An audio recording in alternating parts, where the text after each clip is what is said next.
بسم اللہ الرحمن الرحیم۔ دوستو، کیا کان کٹے ہوئے جانور کی قربانی ہو جائے گی یا نہیں؟ آج ہم اس بات کو سمجھیں گے۔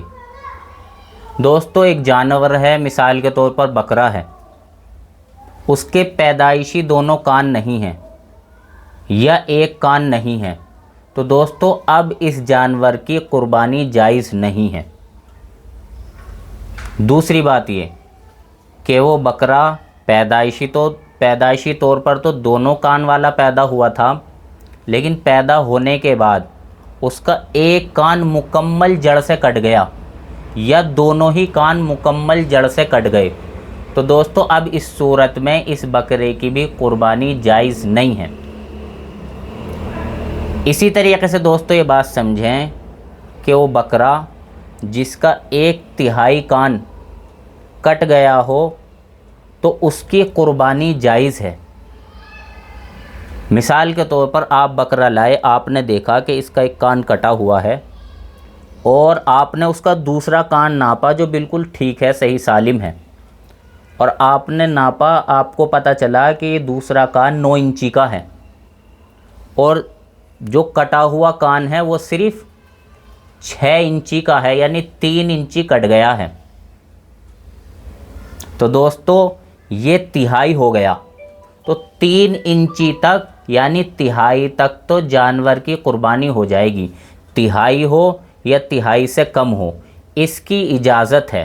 لیکن دوستو یہ بات سمجھیں کہ اگر آپ کوئی بکرا لینے جائیں اور اس بکرے کا 1/3 کان کٹا ہوا ہے تو اس کی قربانی تو ہو جائے گی، لیکن آپ کے لیے بہتر یہی ہے کہ آپ اس بکرے کو نہ لیں بلکہ اچھا بکرا لیں۔ ہاں، اگر آپ گھر میں لائے تھے اور آپ کے بکرے کا 1/3 کان کٹ گیا تو اب تو کوئی دقت ہی نہیں ہے، اس کی قربانی ہو جائے گی، لیکن جان بوجھ کر آپ ایسا نہ کریں، اپنی طرف سے اچھے بکرے کی قربانی کرنے کی کوشش کریں۔ تو بتانے کا مقصد یہ ہے کہ جس جانور کا کان 1/3 تک کٹ گیا ہو، یعنی 9 انچی میں سے 3 انچی تک کٹ گیا ہو، تو اس کی قربانی جائز ہے۔ 3 انچی سے اگر جانور کا کان زائد کٹ گیا ہو تو دوستو یہ 1/3 سے زیادہ ہو گیا۔ اگر 9 انچی کا کان ہے اور 3 انچی سے زائد کٹ گیا تو وہ 1/3 سے زائد ہو گیا، تو دوستو اب اس صورت میں اس جانور کی قربانی جائز نہیں ہے۔